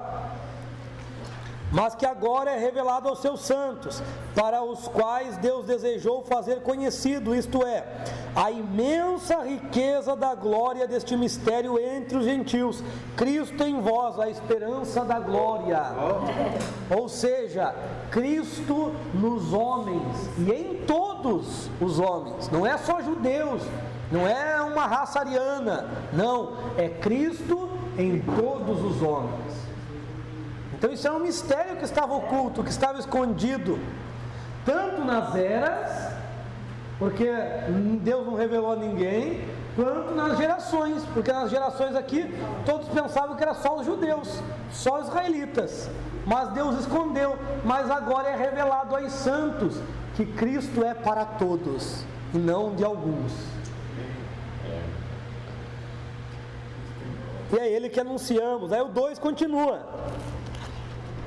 O 2 continua falando, ó, 2:2, a fim de que seus corações sejam confortados, vivendo unidos em amor, assim alcance toda a riqueza do pleno entendimento, de novo, ó, para conhecer o mistério de Deus e Pai, a saber, quem que é esse mistério? Cristo. Cristo era o mistério, lembra da dispensação do mistério? Aqui, ó, dispensação do mistério. Quem que era esse mistério? Cristo, o mistério que esteve oculto no seio do Pai. Aonde que está isso? João 1:18, que Cristo estava oculto no seio do Pai, ele saiu, né, do seio do Pai e encarnou. Estou certo ou errado? Está na Bíblia. Quer dar uma desperta, né? E o que mais ali no 3? No qual estão escondidos todos os tesouros da sabedoria e ciência. E esses tesouros é para ser revelado a nós, por isso que nós somos despenseiro. Esses tesouros são revelados em nós, na igreja. Ó, o 4, e digo isto a fim de que ninguém vos iluda com discurso de palavra sedutora. Daí o 8 ele vai dizer lá, o 8, que é bem interessante. Vede, ó, ele é Parnanguá, ele é pontalense. Vede Não queira colocar na nossa conta, né? diz que começou aqui. Quando eu falo que é de lá, falam que é daqui. E vem lá na praia, quer falar bem dele. Pois é, eu penso que começou lá, mas quando eu falo que é de lá, dizem que é daqui. Porque ninguém quer assumir. Ninguém quer assumir o verde, né? Eu sempre ouvi lá, aqui eu nunca ouvi mesmo. Mas está na Bíblia. Aqui já entende. Entende? Tem cuidado. Vede que entre vós não haja ninguém que vos escravize através de vãs filosofias. Esse aqui, quando eu li, eu achei interessantíssimo.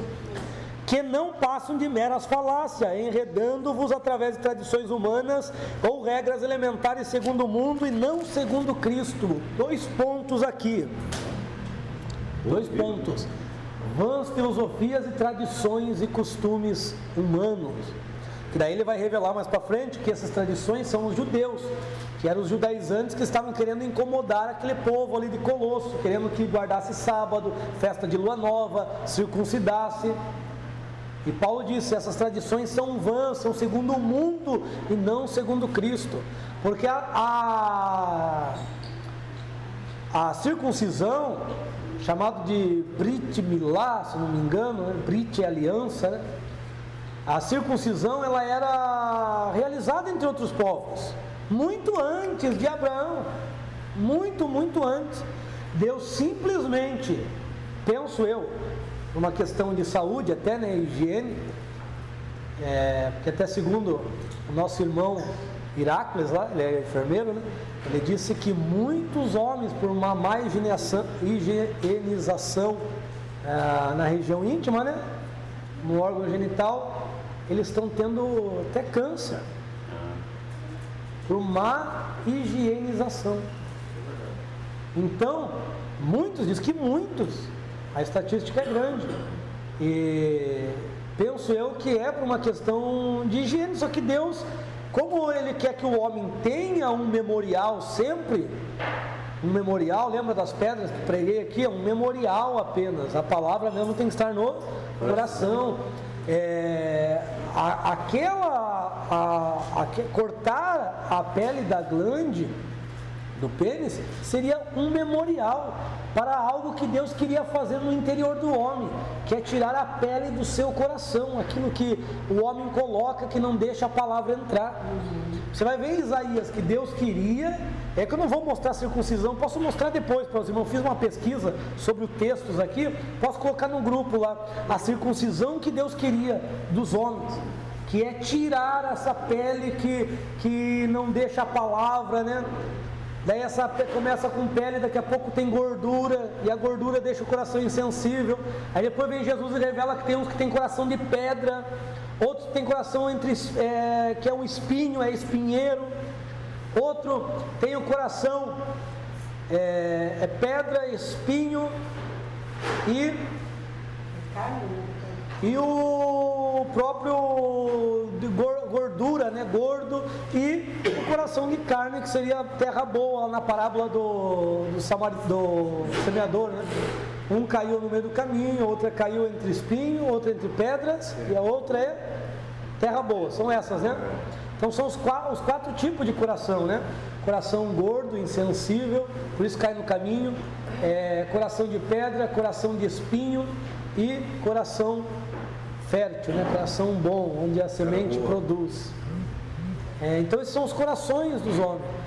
E Deus queria que esse homem tirasse essa pele. Por isso que Paulo fala que nós não temos uma circuncisão na carne, mas a nossa circuncisão é no coração, porque foi rasgado esse véu, né? Foi tirada essa pele que não deixa que a palavra germine e frutifique. Glória a Deus por isso, né? Então, essa era a circuncisão que Deus queria, que o homem tirasse a dúvida, a incredulidade do seu coração. Coração fofinho. Coração gordo é o coração do religioso, né? Coração gordo, religioso, a religiosidade engorda o coração, torna insensível.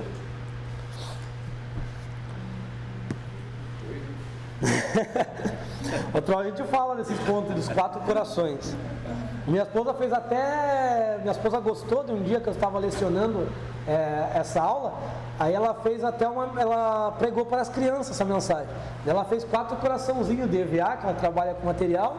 Daí ela colocou, né, de um lado o coração normal, do outro lado coração de pedra, espinho, coração gordo e o coração terra fértil, terra boa. Daí ficou didático para eles, né? Bem interessante.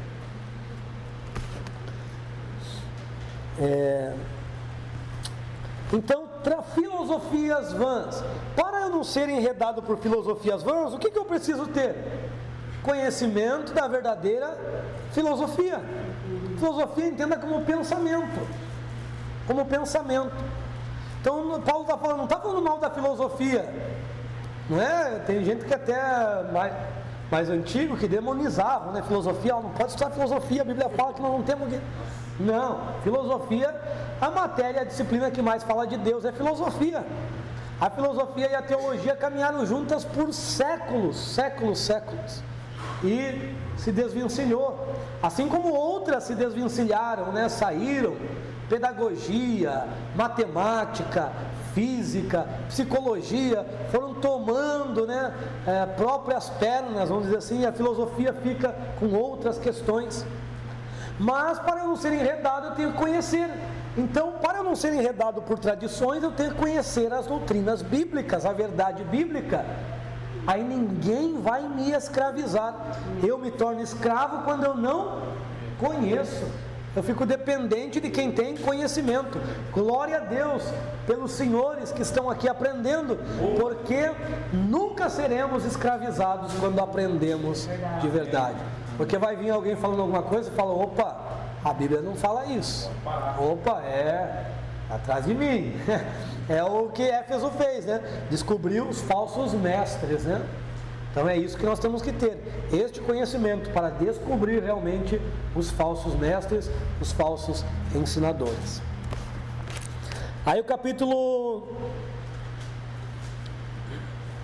o versículo ainda 9 diz que em Cristo habita, corporalmente, olha que interessante, em Cristo habita corporalmente, o quê? Plenitude da divindade. Irmãos, isso aqui é de uma profundidade que não tem tamanho. Se nós juntarmos textos, deixa eu só dar um parecer para vocês raso mesmo. O Filho por eras esteve escondido, oculto no seio do Pai. Saiu, revelou, encarnou. E por ele passar por tudo, ele adquiriu, ele herdou o corpo, e esse corpo ele levou lá para cima, porque esse corpo tem um propósito para a divindade. A divindade é o termo bíblico para o que nós conhecemos como trindade.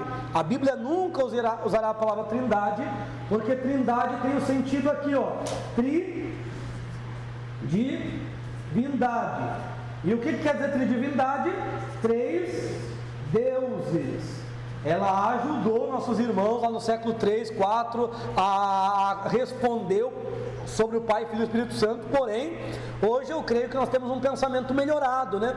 E a Bíblia, Paulo sempre usará a divindade para Pai, Filho e Espírito Santo. Eles compõem a divindade. Então esse corpo é para a habitação da divindade. Então vai chegar um momento, porque lá no céu não vamos ver 3 tronos, um trono para o Pai, para o Filho e para o Espírito Santo. Vai chegar um momento quando tudo estiver consumado, porque Jesus na cruz disse, Pai, está consumado, eu resgatei o homem. Mas novamente lá na eternidade, lá em Apocalipse 21, 22, você vai ver isso, ele vai bradar de novo, está consumado, está lá escrito, está feito, está cumprido tudo. Aí ele vai se sujeitar ao Pai, porque está lá em Coríntios, 1 Coríntios 15, 30 e no 23 em diante, que diz que quando tudo estiver sujeito debaixo dos pés do Filho, e o último inimigo a ser vencido e a ser sujeitado é a morte, o Filho também se sujeitará ao Pai. Então vai chegar um momento que o Filho vai dizer, Pai, está cumprido tudo, agora está completo, podemos voltar a ter a unidade plena, a unidade absoluta, como era antes da criação do mundo. E nós vamos ver esse momento apoteótico, irmãos, um momento de glória, onde o Filho e o Espírito habitarão no corpo do Filho. E nós veremos e entenderemos, porque a nossa natureza será outra, o Pai, o Filho e o Espírito no corpo que está glorificado no céu. Amém. Meu Deus. E nós? Agora tem que falar igual isso é muita coisa mesmo. E nós vamos sentir essa unidade. Por que nós vamos sentir essa unidade? Porque Cristo é o cabeça. E quem que é o corpo? A igreja.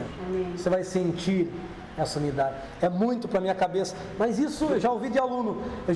Mas isso é loucura. Peraí. Pai é Espírito. O Espírito é Espírito. O Filho também tem Espírito. Ambos são Espírito. Quantos espíritos mesmo estavam no corpo do Gadareno? Legião. Segundo alguns, 6.000 ou 12.000. Mais cogitado 12.000. 12.000 espíritos num corpo. 3 espíritos é demais para um corpo? Então não é loucura não, irmãos. Daí o que vai acontecer? A Bíblia fala que esse é o momento do Deus tudo em todos. Então isso é um momento de glória que nós veremos. Então isso vai acontecer só na eternidade, quando tudo estiver cumprido e começar o tempo da eternidade. Aqui, né? Nós chamamos de eternidade futura. Quando começar esse tempo aqui, ó, a eternidade, isso aqui se tornará tudo eras. E que terá um memorial. Nós conheceremos, irmão, tudo o que aconteceu, desde o projeto de Deus até a consumação, nós conheceremos tudo. E passaremos a eternidade conhecendo. Inclusive até na terra Deus vai deixar um memorial do inferno. Até na terra Deus vai deixar um memorial. Tá lá em Isaías, isso daí, irmãos. Está em Isaías.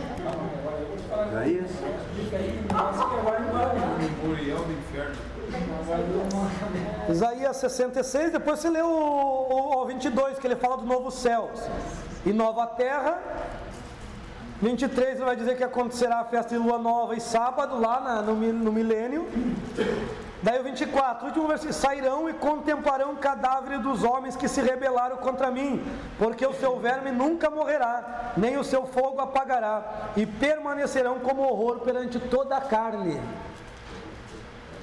Então, vai ter um memorial do inferno no caminho que leva para Jerusalém, no milênio. 66, 20? 4. Lá, ó, quando os homens saírem para essas festas, que vai ser em Jerusalém, eles vão contemplar os cadáveres dos homens mortos que rebelaram contra ele na última rebelião, porque o verme nunca morrerá. Onde que o verme nunca morrerá, que Jesus falou? No inferno.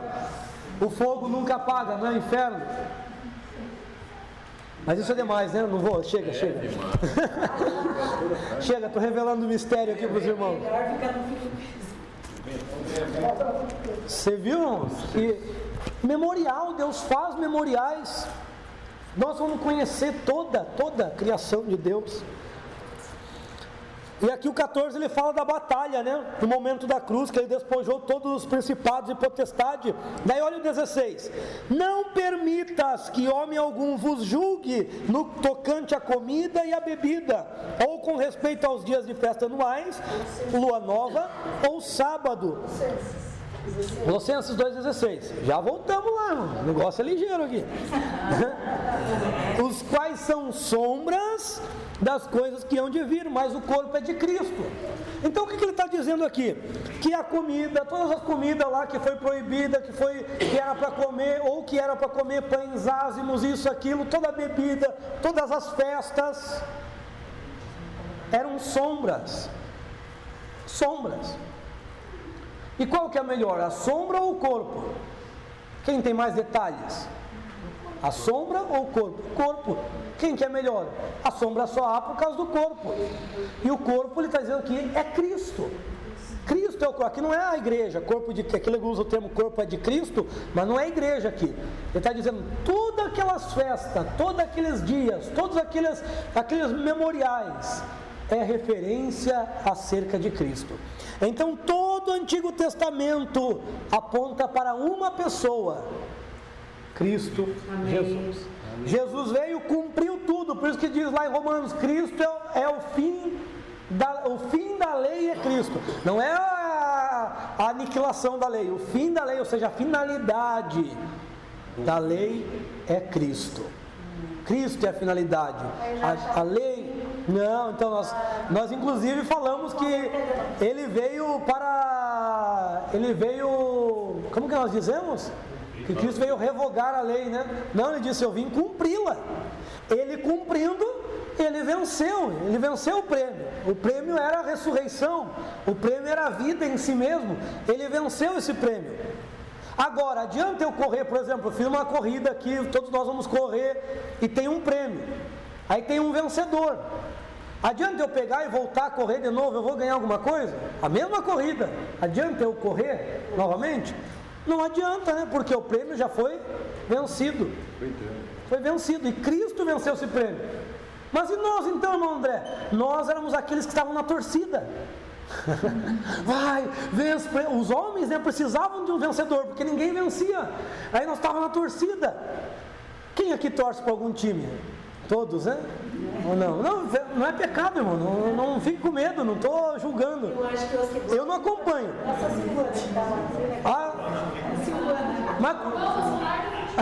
Mas então, ela torce para um time lá, ela gosta do futebol. Quando o time ganha, não é a mesma coisa que você tivesse ganhado? Vai pro Face e coloca lá, toma essa, urubuzada, né? Toma essa! Toma essa, peixe! Eu sou urubu, tá? Aqui é Flamengo. Eu tô brincando. Eu torci muito tempo pro Flamengo. Hoje não acompanho. Minha mãe é flamenguista roxa. Não é Parnanguara bom, é Parnanguara flamenguista, né? Não é? Parnanguara vascaíno, corintiano, né? Tô brincando, irmãos.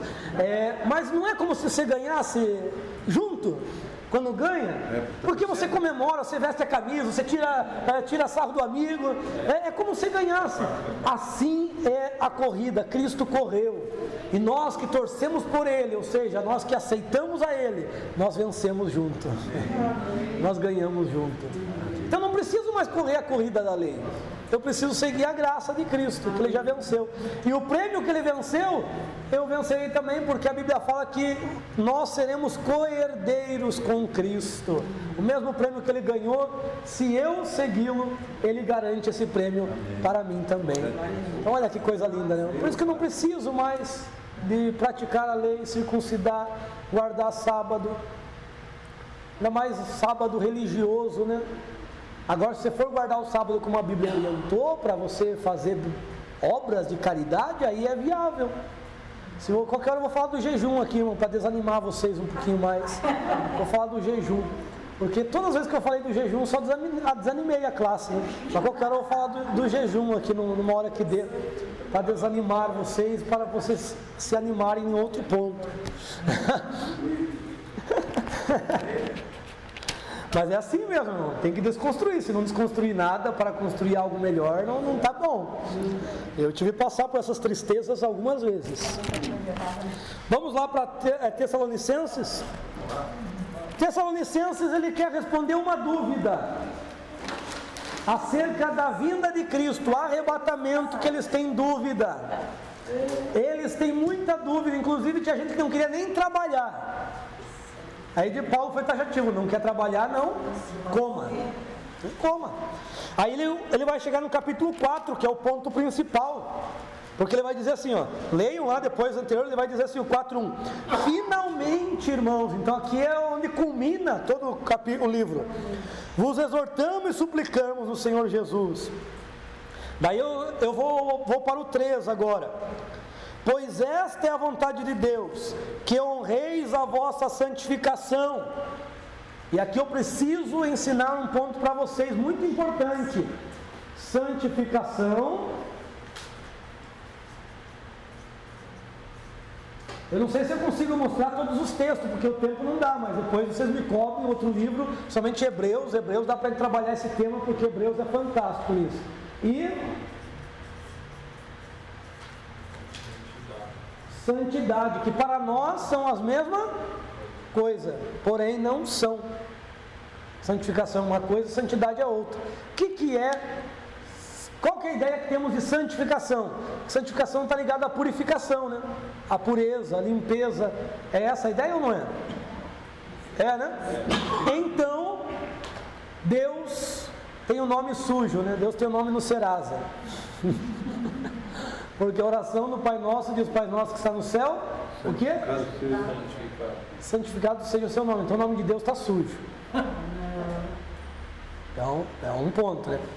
Cristo é o mais pecador de todos, né? Porque ele disse: eu me santifico. Santifico a mim mesmo para que ele seja santificado. Então Jesus também é sujinho. O Espírito Santo, tira esse santo daí. Porque diz Cristo aí, a santificação. de jejuar, por exemplo, preparar. Não é. Ali tem um contexto que eu já mostro, já o contexto do capítulo 17 de João. Quanto à vossa santificação do Espírito, Pedro diz, a santificação do Espírito, não quer dizer que o Espírito Santo também não é puro. Veja que a ideia que nos trouxeram de santificação é equivocada. Onde que eu encontro a base da santificação? Levítico 27, até o versículo 25 mais ou menos, é santificação, até o versículo do 1 ao 25, depois ele vai trabalhar a consagração, que também nos ensinaram errado. Consagração nos ensinaram que é jejuar das 8 ao meio-dia.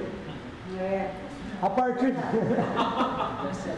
do 25 ele vai falar Pecado. Oi?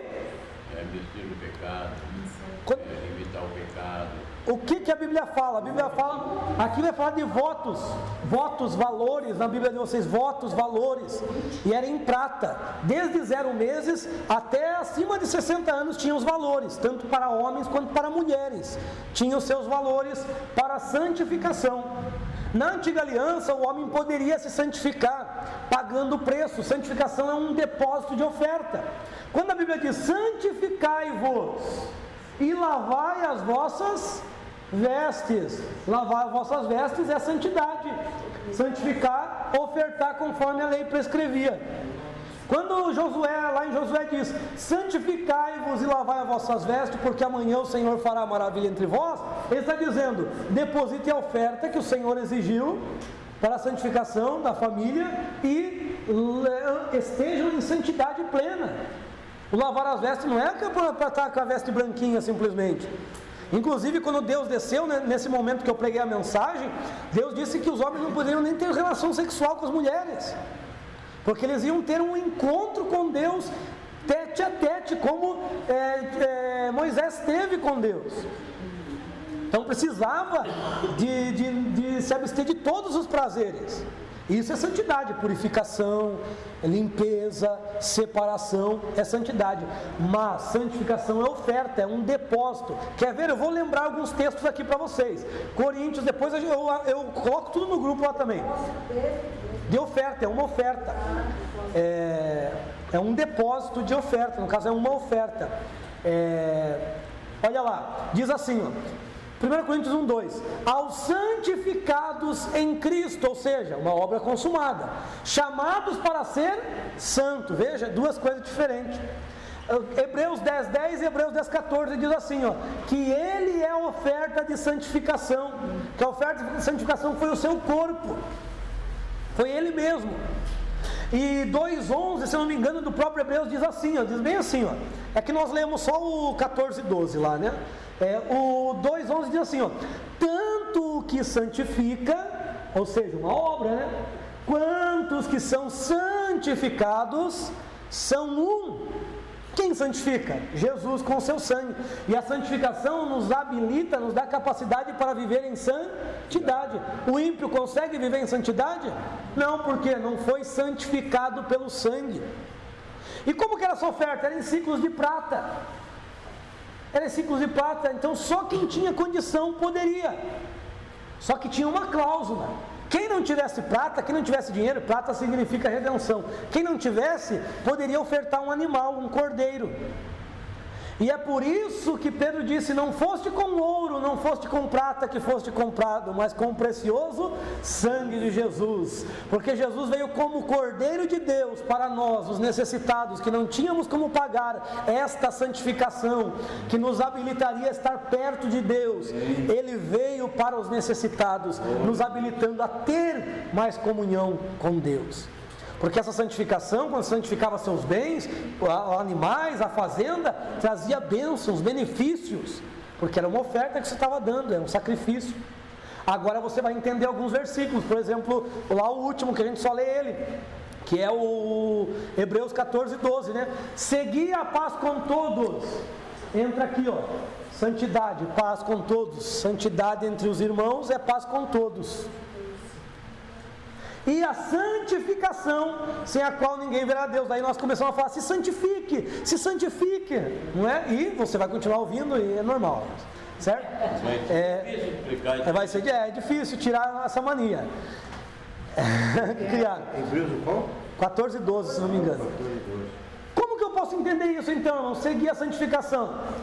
Você poderia transliterar o versículo assim: e a Jesus, que é essa oferta, Jesus é a oferta, e a Jesus, sem a qual ninguém verá Deus. Espera aí, concorda isso com a Bíblia ou não? Jesus não disse que Ele é o caminho, a verdade e a vida, sem Ele ninguém... Então, coaduna. Ninguém vem ao Pai a não ser... Então, sem santificação, ou seja, sem Cristo, ninguém verá a Deus. Aí você pega o Efésios 5, diz que Jesus santificou a igreja. Quando ele diz eu me santifico, ou seja, eu me entrego, para que eu pago o preço, para que eles sejam santificados. Se a gente entender que Jesus foi uma oferta, aí tem mais sentido esse Hebreus. Né? Exatamente. 10, 10, 10, 14. Né? Quer ver? Vamos ler. Aí a gente consegue entender melhor. Eu vou ler para você ver como é. Hebreus 10, 10. Foi nesta vontade que fomos santificados. Já fomos santificados. Não preciso buscar santificação. E eu vou ler um que é checkmate depois. Nós fomos santificados pela oferta do corpo de Jesus Cristo, feita uma vez para sempre. Agora o 14, pula lá e vai o 14. E assim, com uma só oferta, Ele aperfeiçoou para sempre os que são santificados. Oblação é oferta. Oferta de massa. Oblação, oferta de massa. Libação, oferta de líquido. Vinho, sangue e libação. Massa do trigo, massa corporal do animal é oblação. Checkmate para dizer que nós não temos a capacidade de nos santificar. E o Deus de paz vos santifique todo o vosso espírito, alma e corpo. Está bem em Tessalonicenses também, porque ele está trazendo um pensamento, e o nosso problema é que nós isolamos textos, e daí criamos questões doutrinárias avulsas. E agora você vai ver que Deus trabalhou no sétimo dia. Deus descansou no sétimo dia, mas Ele trabalhou, Ele fez um trabalho, porque diz assim, e Deus abençoou e santificou no sábado, né? O sábado. Então o que Deus fez no sábado? Ofereceu a oferta pelo mundo. E qual que é a oferta pelo mundo que Ele deu? Jesus, porque Deus amou o mundo, que deu seu Filho unigênito, para que todo aquele que nele, por todo mundo, né? Para que todo aquele que nele crê não pereça. Deus deu ao mundo o seu Filho. Por isso que Ele viu toda a criação e disse que era bom, mas Ele sabia como ia pecar, mas Ele disse que era bom, porque Ele também já viu o homem restaurado em Cristo Jesus. Então, a santificação, como que eu honro a minha santificação, que é o preço? Andando em santidade. Santidade para o solteiro, não viver em fornicação, no versículo 3. Santidade para o casado, saber fazer bom uso do próprio vaso em santidade e honra. Está vendo que santificação, santidade não é a mesma coisa. Então, vida do casado, negociatas aí, sobre negócio. Ninguém se atreva a oprimir e a defraudar irmão nenhum. Então, santidade entre os irmãos, viver em paz. E ele diz que Deus é vingador, e também para os que estão de fora. E ele diz que quem despreza isso, despreza a Deus. Olha lá, o 7, 4, 7, Deus não nos chamou para imundícia, mas para vivermos em santidade. Na Bíblia de vocês está santificação. Impureza está certo, santificação já está fora. E eu pesquisei isso aqui para trazer, eu fiz a pesquisa lá, porque eu quis ver esse ponto aí. Não está santificação no original, está santidade. Daí impureza concorda com imundícia ali, né? E no 12 vai dizer que nós devemos honrar, 11 vai dizer que nós devemos se ocupar do nosso próprio negócio, não dependendo de ninguém. Lá o 12, a fim de que andais honradamente. Então, ó, santidade, vida íntima, está ligado à sexualidade. Santidade entre os irmãos, não oprimir e defraudar. Santidade para os que estão de fora, andar honradamente. Então, esses 3 pontos: eu com Deus, eu com os irmãos e eu para os que estão de fora, para que não dependa de coisa alguma de ninguém, não é? E que tem de pastor correndo atrás de político, né? Na época de eleição, para ajudar a igreja, para construir isso daí está desviado, né? Não dependeis de nada, de ninguém, Irmãos, fazendo isso, vivendo em santidade, você e Deus, santidade entre os irmãos, santidade para os que estão de fora, você vai ser arrebatado. Está aí, está dada a receita do arrebatamento. Só isso. Porque daí no 13 ele fala. É só honrar a santificação. Só honrar. No 13 ele fala: não quero que seja ignorante acerca dos que dormem, acerca do arrebatamento. Ele vai trazer, mostrando como que será. E olha o 17, como que será o arrebatamento? 16, porque o mesmo Senhor descerá do céu com alarido e com voz de arcanjo e com a trombeta de Deus, e os mortos em Cristo ressuscitarão primeiro, e depois nós que estivermos vivos seremos arrebatados juntamente com eles nas nuvens. Então os mortos em Cristo vêm para a terra buscar o corpo, ressuscitam como Cristo. Eu escrevi lá, mandei um artigo para vocês, se alguns de vocês já tiveram a oportunidade de ler. Se não tiver, imprima lá, 22 páginas, tem que ter fôlego, né? Está bem detalhado, foi feito 3 revisões mesmo. Eu revisei o conteúdo teológico, eu revisei o português, minha esposa revisou a formatação e colocou dentro da ordem das normas, e também fez a revisão de coerência, coesão. Então está um negócio bem elaborado, né? Porque ela me ajudou. Ela é terrível nessa área. Está ali na mão? Então, ali eu coloco detalhadamente. São 22 páginas, não tem como eu falar numa classe só. Isso aí foi a partir de uma pregação que eu escrevi.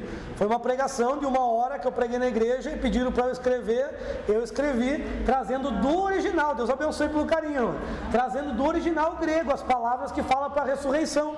E ali nós entendemos que a ressurreição, segundo a visão paulina, é que há o arrebatamento e a ressurreição. Há necessidade de uma transformação de natureza, tanto dos vivos quanto dos mortos. Depois que essa transformação, ou que houver essa transformação, aí sim acontecerá o arrebatamento, certo? A transformação e a ressurreição será num piscar de olhos, como Paulo diz em Coríntios, mas o arrebatamento é nas nuvens. Seremos arrebatados com Ele nas nuvens. Com Ele, está aqui, irmãos. Não precisam falar mais nada. Juntamente com eles. Aí a minha fé é pequena para isso. Mas aí eu me coloco na posição dos discípulos. Quando as mulheres chegaram, o mestre ressuscitou. Eles falaram assim: vocês são loucas. Literalmente, porque diz lá é claro que Mateus escrevendo, ele não ia falar que ele chamou ela de louca, né? Mateus disse: as palavras delas pareciam desvario. É claro, ele não vai sujar a imagem dele, né?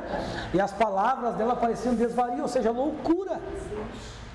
Porque realmente a ressurreição é uma loucura, irmão. Mas se eu não consigo crer na ressurreição dele, como que eu creio que o meu corpo vai transformar?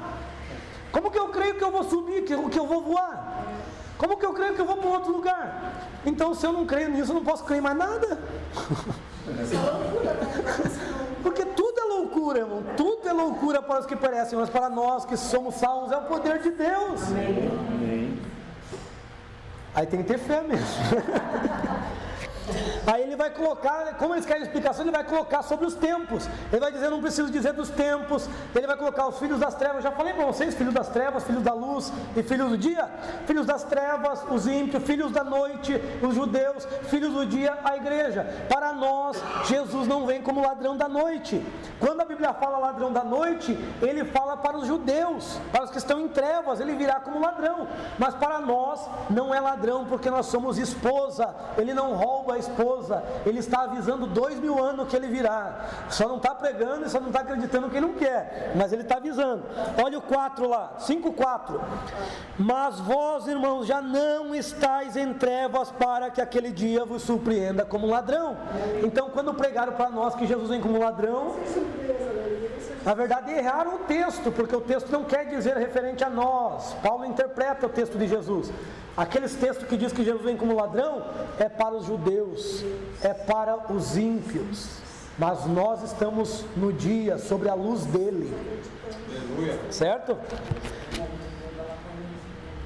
Olha lá, 9. Porque Deus não nos destinou para o dia da ira, senão para a posse e salvação por meio do nosso Senhor Jesus Cristo, que morreu por nós, quer estando desperto ou dormindo, vivamos juntamente com Ele. Ou seja, quer estejamos vivos ou quer estejamos mortos em Cristo, vivamos com Ele. Daí ele chega lá no 5:23. E o mesmo Deus de paz vos santifique. É uma obra dele em nós, em todo o vosso espírito, alma e corpo. E o 2 Tessalonicenses, alguns não entenderam, outros até escreveram e colocaram o nome de Paulo, enganando. E ele revela lá em Timóteo o que é, porque Himeneu, Alexandre, o latoeiro e Himeneu estavam dizendo que a ressurreição já tinha acontecido.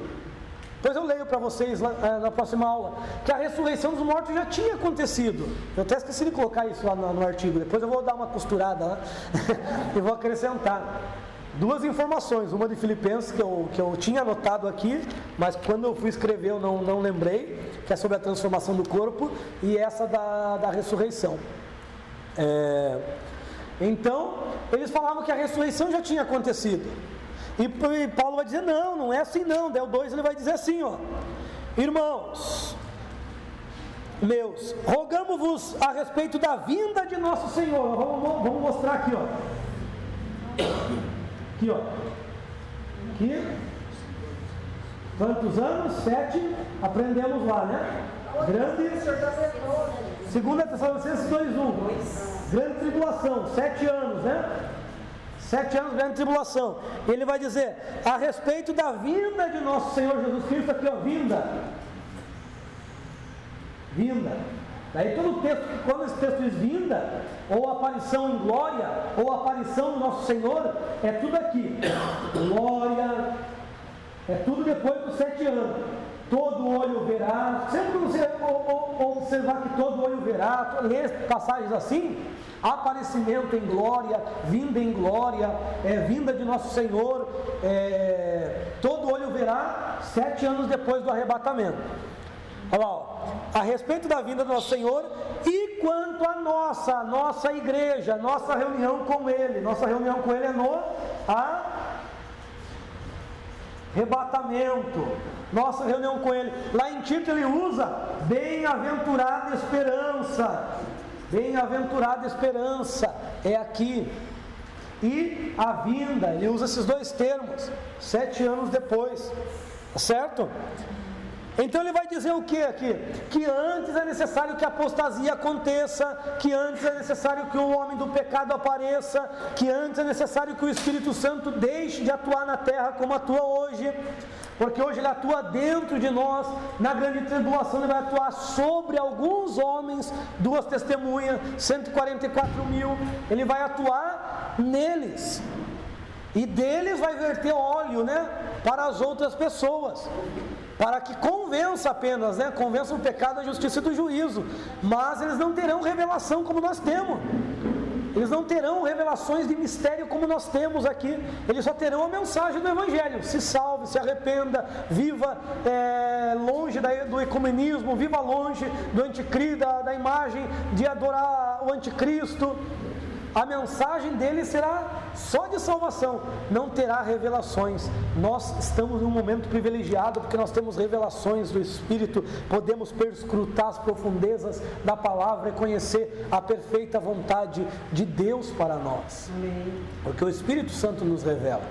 Então esse é o objetivo da segunda epístola, é só para que eles entendam, só para os irmãos entenderem que é isso. O 2... versículo 3: ninguém vos engane de maneira nenhuma, porque não acontecerá assim, mas certamente primeiro virá a apostasia, e será manifestado o homem do pecado, aquele que por natureza é filho da perdição. E depois ele vai dizer que mesmo que por epístola escrevam, assinando como se fosse Paulo, não era para eles crerem, porque não aconteceria dessa forma. Então Paulo tem uma maior revelação escatológica que nós temos na Bíblia. Temos que procurar ouvi-lo, porque é a revelação de Cristo para ele. Amém, meus irmãos? Ficou alguma dúvida? Tranquilo? Muitas, né? Durante o curso. Nós estamos igual aquele meme assim, ó. Mas é verdade mesmo. Ele não, a gente usa a nossa, né? O gostinho de quero mais. Sai a alma, né? A alma. O gostinho de quero mais. Amados, Deus nos abençoe em Cristo Jesus. Tenha uma ótima semana na paz do Senhor.